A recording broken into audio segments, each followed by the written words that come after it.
Mina handia, ikusten duenik, jendearen, eta min hori neurri batean kulturak sortutako min bat izaten da. Eta zer da kultura? Kultura da, bizitzako gertaerei buruz, geure buruari izaten dizkiogu gauzak, ezta?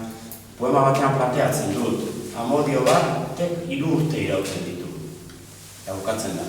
Amodio hori bukatu denean, inguruko jende guztiak porrot gizan ulertzen du horren bukaera.